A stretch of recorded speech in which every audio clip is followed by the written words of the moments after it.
101. This is over on the other side is the Pushing While Black, a.k.a. the Master of Ceremonies, Christian Dean. What up, people? This is Push 101, Pushing While Black, Super Bowl exclusive. Yes, sir. We had to get Ant's opinion about the bowl. So it's been a while since we did football. So Ant, first of all, what do you think about the championship games? That's number one. Par for the course. I mean,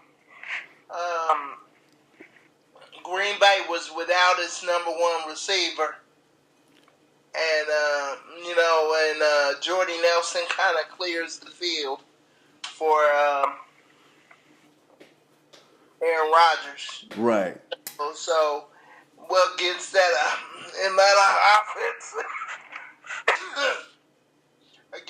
Atlanta offense, he needed everything, all his weapons, and he just didn't have enough. And he needed time. He had time, but he didn't have enough like he usually has. They rushed him. They rushed him a little bit, and the safeties covered well. And to be honest, in the AFC, Pittsburgh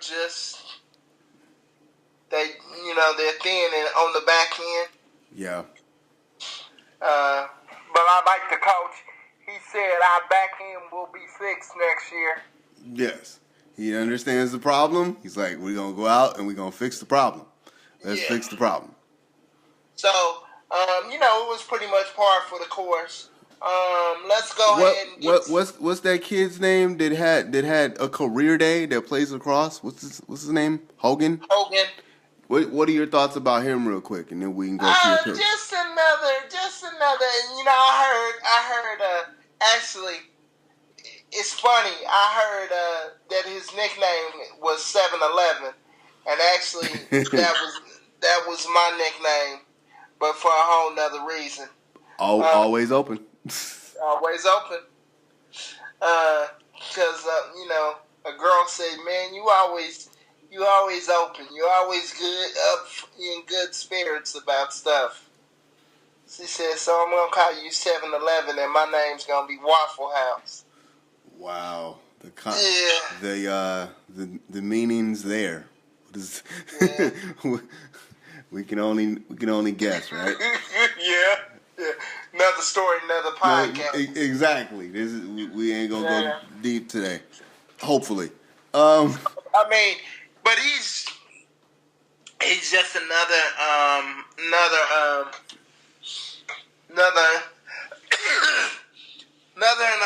in a long line of wide receivers for the Pats. A random white dude that they just find to do something. Yeah. And you know what's funny? He's running the same routes that Gronk is running. And getting open. Yeah.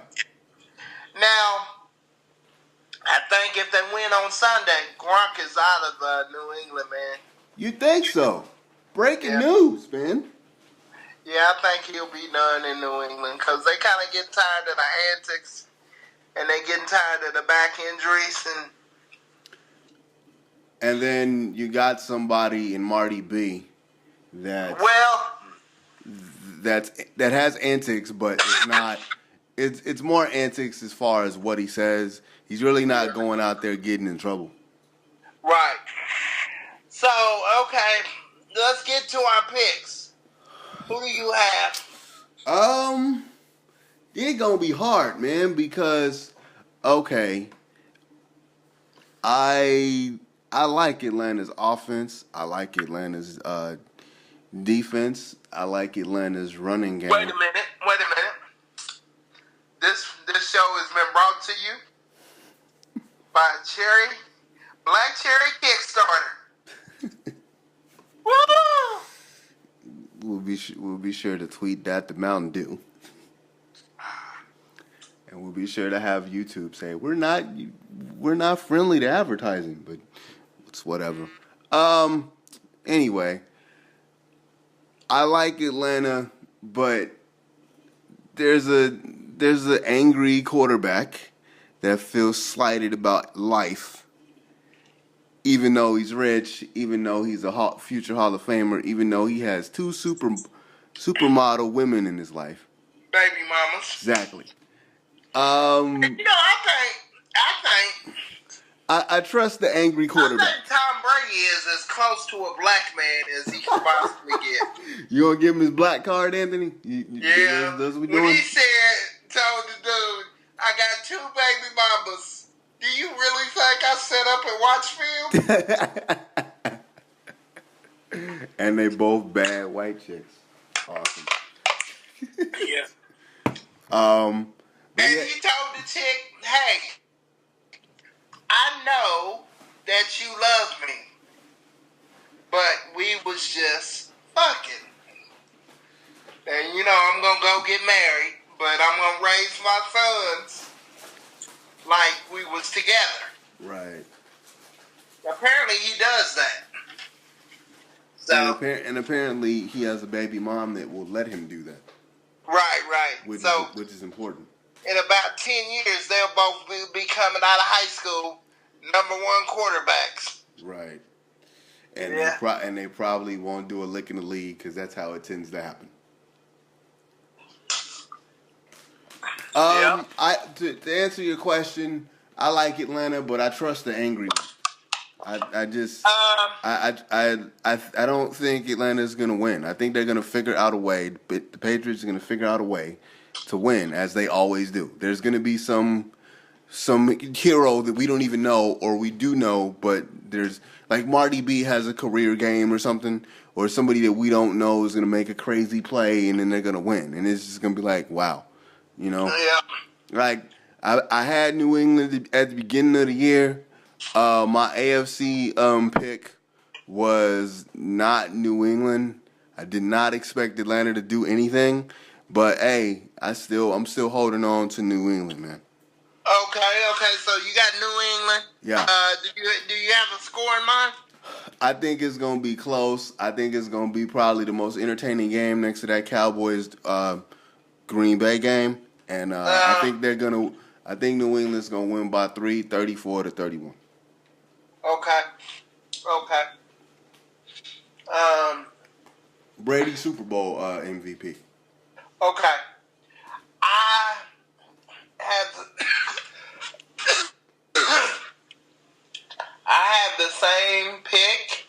I think what's going to happen is Belichick is going to take away that second receiver, which is Gabriel. Yeah. I think he's going to let Julio Jones get off, but he's going to take away Gabriel and the running backs. So basically, let Julio Jones have a career day, but beat everybody else. Stop everybody else. Right. And I'm picking the Patriots by 3. Mm-hmm. Same pick, same spread. What's your score? I'm gonna say.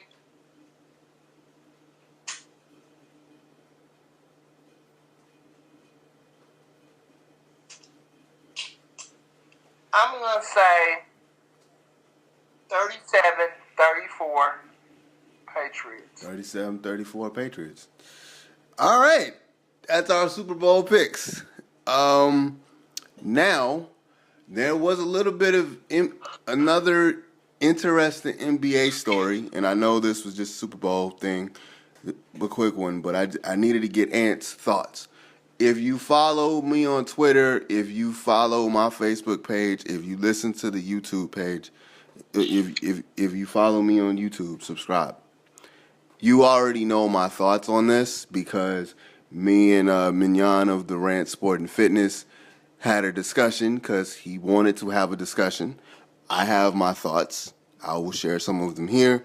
But Ant being a basketball guy also and having thoughts about this particular player. Yeah, by the way, subscribe and listen and comment and like the Push 101. Yeah. On YouTube and Push 101 on Twitter. Please look that up. Yes.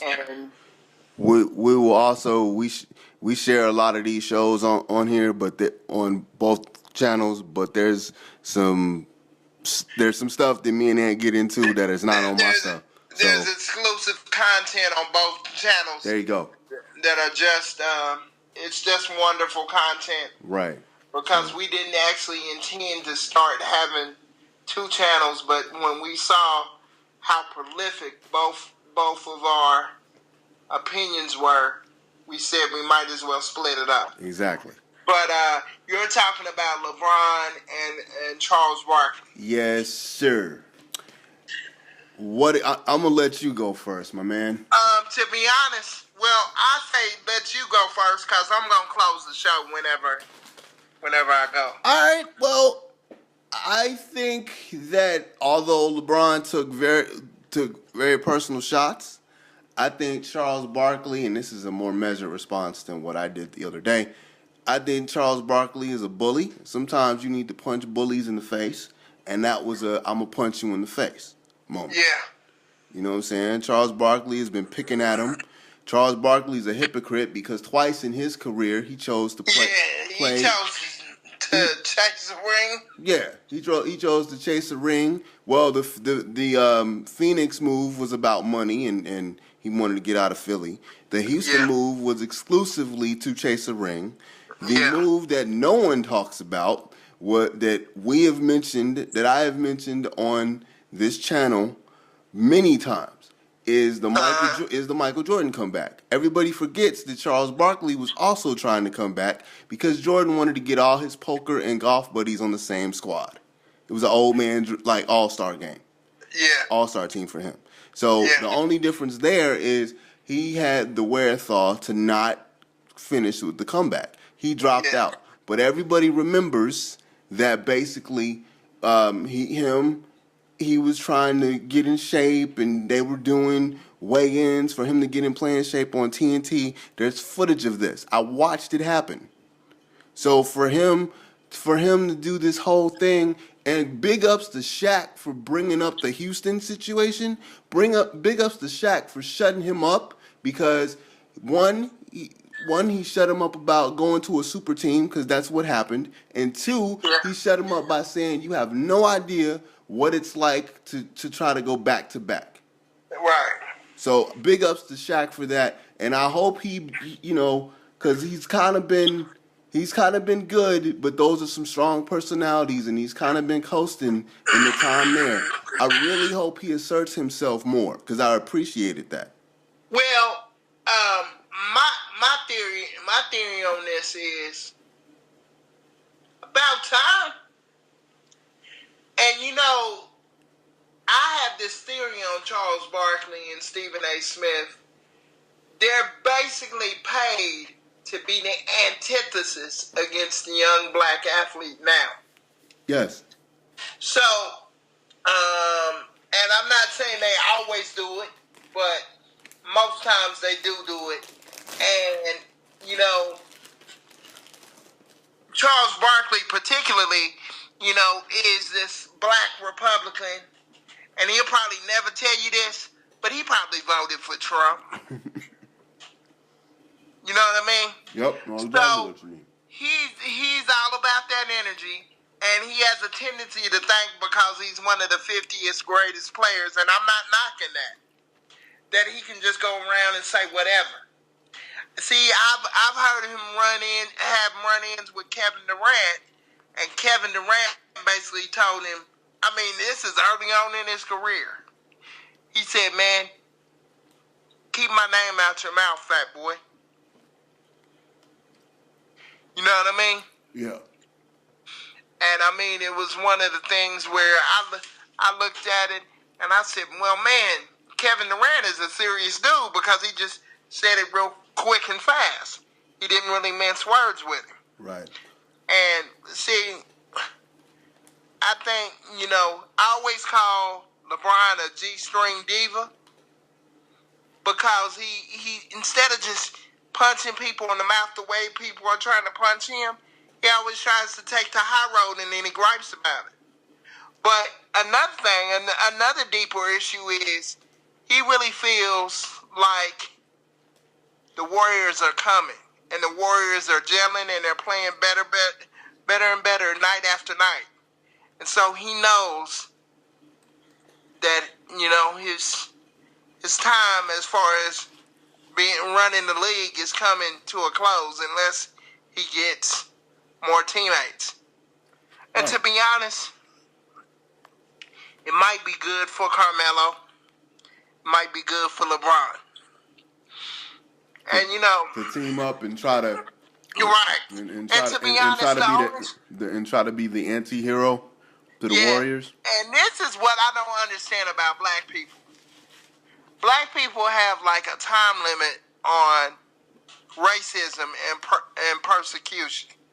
Like after so long, they try to forget about it, like it didn't happen. And we all know what the owner of the Cavs basically said to LeBron. When he left. Yeah. You don't know whether the deal was said when he came back. The only way I'm coming back is you do everything that I say. And to be honest, which if you listen to insiders on it, that's basically what was said. Okay. And ownership. Okay, so that's coming. Watch what I tell you. Okay, that's good to hear. So, with all that being said,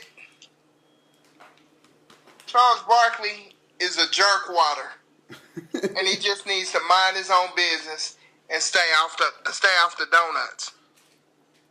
But when you get paid as a black finger wagger, and he made his bones as a black finger wagger,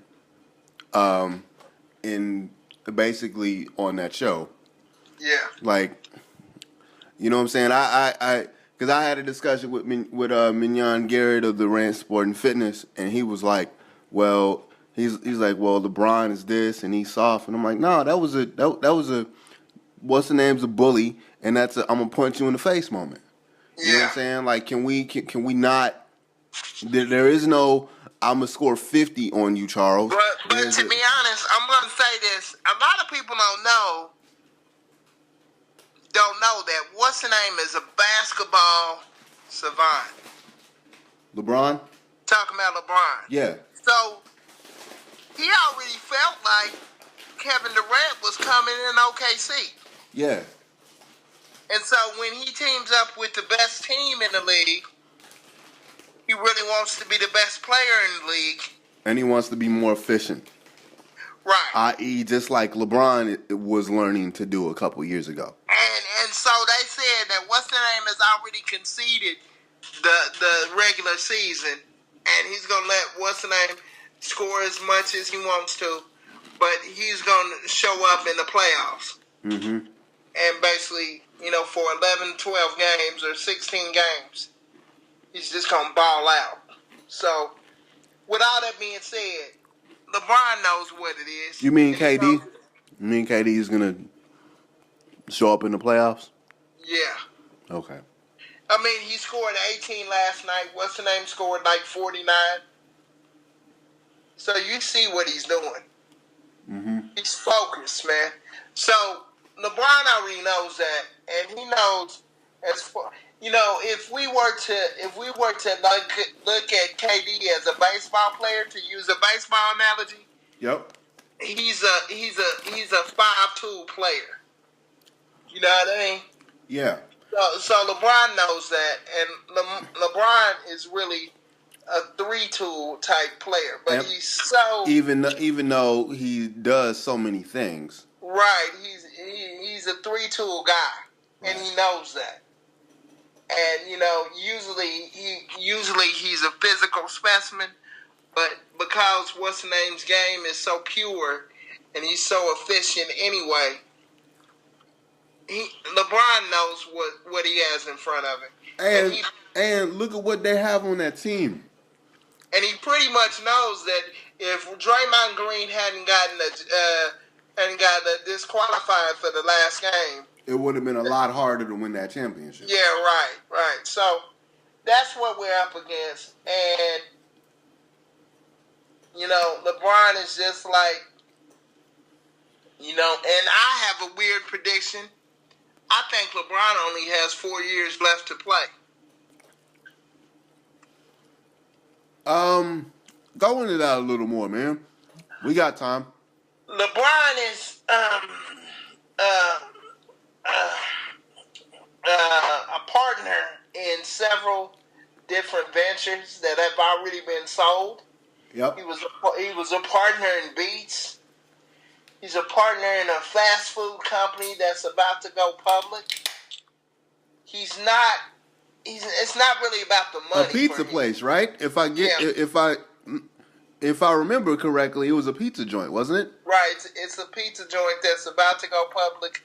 I think if the presidency had stayed Democratic, it would have already been done. But I think when it went to the Republican Party, they moved it back some. So I don't know when that's going to hit. Yeah, I remember reading about that a couple years ago. He's making about a year and a half ago, rather. He was making plus he's trying to do a little bit more movies. You know, he's and he's doing the production of the TV shows. And let me ask you a question. Yeah. If you get out of $100 million deal with McDonald's, how much are you making on this pizza joint? Probably double that, if not triple that. So that's how much he believes in that. Because I remember reading an article, and I can't think of it now, but that's how much he believes in the concept of the spot. Right. So okay. With all that being said, he's not hurting for money, and he's already got his rings. Well, he's trying to be the first billion. First of all, he's trying to own the team. No, that's number one. Right. So ownership of the Cavs is coming. That's coming. Right. No, that's number two. That's number one. Number two is he's always said he wants to be the first NBA billionaire. That's one of the reasons why he went to Miami to win a championship. So to get that international money, because international money, i.e., China, only respect champions. Right. So he saw what the Jordan brand did in China. You know what I'm saying? Right. So the only other brand that's killing it like that in China is Stephon Marbury's brand, and that's because he plays there, and he's dominant there. And they worship him. Right. Right. So I think, he has a long-range plan. I think he pretty much knows that he's taken care of, but he's really trying to minimize his minutes as he goes along, and he's trying to make his time be more efficient. And be more of a natural, what he is and what I've been saying forever, be more of a natural facilitator. Right. And if you look at the makeup of that team, Kyle Korver wasn't going to be enough to beat the Warriors. Right. What the problem with that team was, which is why he said he needed a playmaker, isn't necessary secondary scoring to him. And they said that the league is going to make the Cavs give up Kevin Love. Really? Yeah. But really, if you think about it, because there's no way Kevin Love can stay there for another deal, is there? I wouldn't say that, because the cap is going up. But okay, so explain that. The cap is going to go up exponentially over the next 4 to 5 years as this new TV deal comes in and solidifies itself. But how is the league going to make the Cavs give up Kevin Love? Because they said it has to be even. It has to be like even for even. So the Cavs were wanting another team to come in so they could get so the Knicks could get a number of players back for Carmelo to where they wouldn't have to give up Kevin Love. So in order for Kevin, so they were trying to pull a fast one, and they were trying to keep Kevin Love. The league, right. the way the cap is, the league is not going to allow them to do that. Right. And to be honest, a lot of people think that the Golden State Warriors were like a super team. Actually, they were homegrown draft picks. Thank you. With one guy. With one guy. Thank you. I've been saying that forever. So, to be honest, That's what situation LeBron is in. But you know what's funny? Mm-hmm. I'm going to say this. I don't think it's going to matter. No, it's not.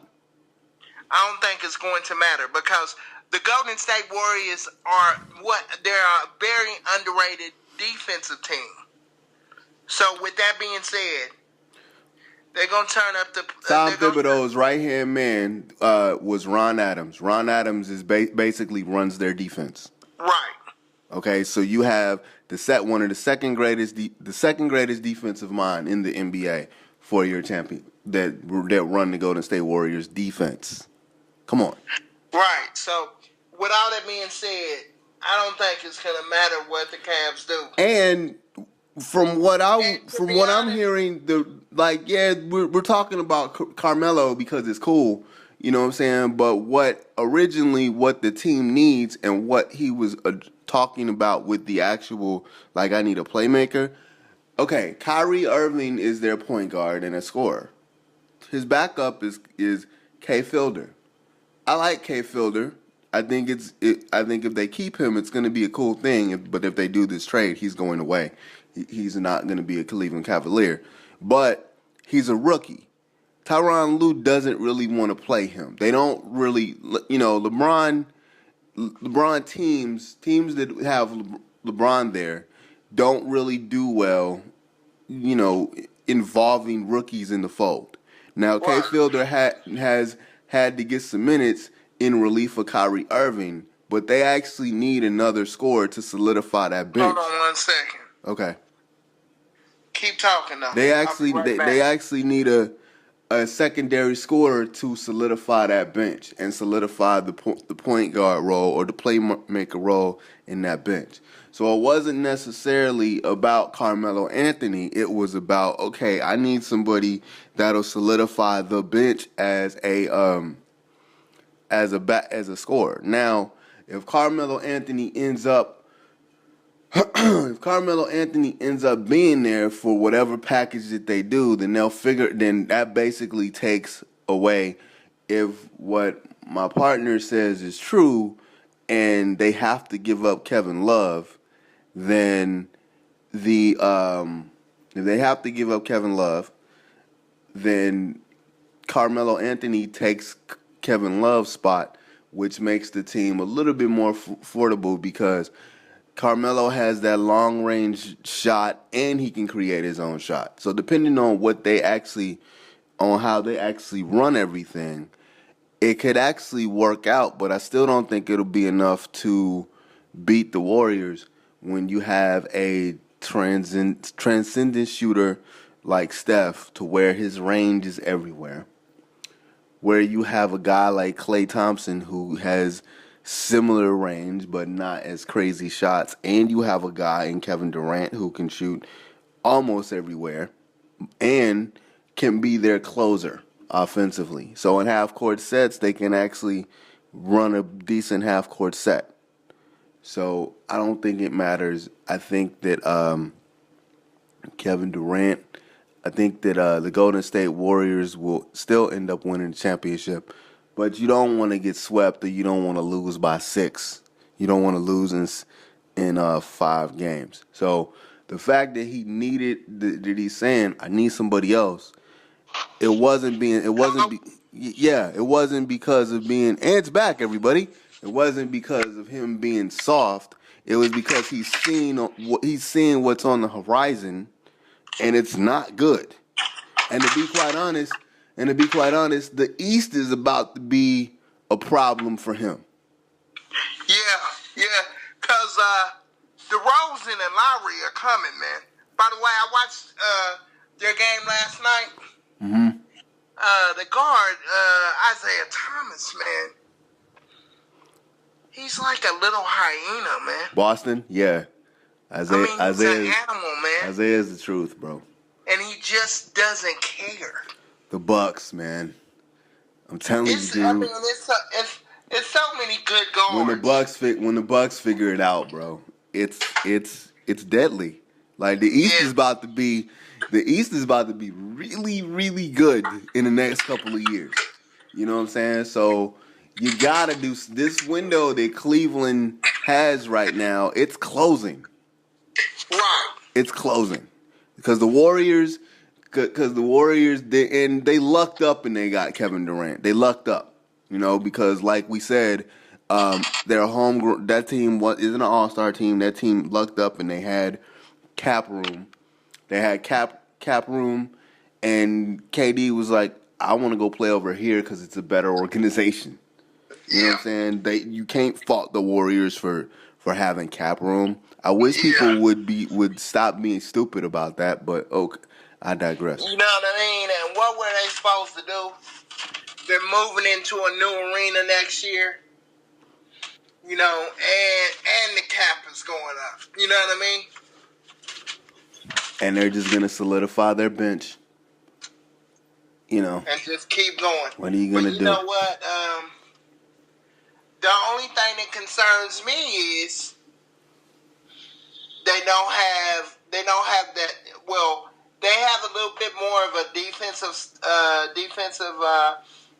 rim protector now. But what made them so deadly last year was they had Mo Spates coming off the bench. He's a perfect stretch four. So, with that being said, Golden State is coming, and they're all still pretty much in their prime. Bro, I know we're gonna do a trade deadline show. We're gonna do a trade deadline show, bro. That's coming up like in the next 2 weeks. I know, and I gotta hit up the rumor mill and kind of have some kind of think of some thoughts and like think about how we're gonna do it. But I think the trade deadline day, we're gonna do one on trade deadline day. But I wanted to get your opinion real quick. What do you think the Warriors need? Because we already know. I just went down. I just told you what they need. They need either another defensive stopper, somebody to protect the rim, and I don't know who that is at this point. So are we losing faith in JaVale McGee? No, JaVale's playing great, man. Mm-hmm. So so let me rephrase the question. Who do you think they should get? To be honest, I wish we were on the way for the Clippers to implode, but that implosion is not going to happen until the end of the season, right? But I wish they would just go ahead and get Jamal Crawford to come off the bench and get in the Golden State system, Andrew Bogut did so much. Yeah, he did. You know what I mean? Yeah, he did. So, I mean, and I can't blame anybody for taking the money, but Andrew Bogut should have stayed with Golden State. Because if he had stayed with Golden State, they would definitely they would win the next 6 titles. He said 6. My man said 6 titles. Wow. Well, the unofficial Golden State podcast. It's all good though. But and I mean I'm a Golden State fan, but if I had more TVs in the house, I would watch more games. But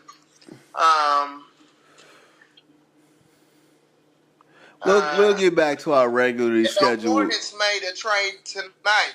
What was the trade? Breaking news by Anthony. What was the trade? They traded Spencer Hawes and somebody else to somebody for somebody else. I didn't hear the particulars, but I know they traded Spencer Hawes. All right, Spencer Hawes, if you could get him to play correctly, he would be a good stretch for.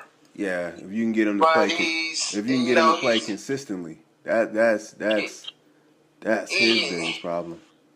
He's caught up in the paradox of the NBA life. You know what I mean? Hey, wouldn't we all at some point though? Yeah, I guess we are. And by the way, we need to hurry up and get sponsors because our podcast is so much better than the starters, and they have a job with the NBA. Why are we throwing shots? Come and get me. All you guys are from Canada. Shots. We don't believe you. You need more people. Shots. You're throwing shots. My co-host is throwing shots. So, Anna, are we good? Do you have any more thoughts about that situation? Do you have any more NBA thoughts? Not at this time, but let me go ahead and close the show. This has been the Push 101. I'm Pretty Boy Push, Anthony Joslin. Don't forget to subscribe, like, listen, and comment.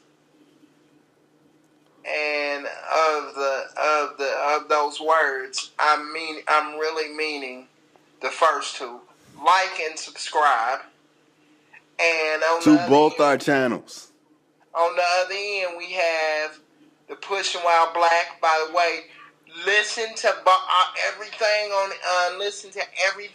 every channel, because we're not only an NBA podcast, but What's Name has done great work with. Christian has done great work with the NFL. Mignon has done great work covering the NFL. We also have some lifestyle and cultural things that will be very intriguing and very interesting to our listeners. Once again, we want to thank you for spending this time with us. And it's Push 101. Keep pushing, baby. Push While Black out. Later, people.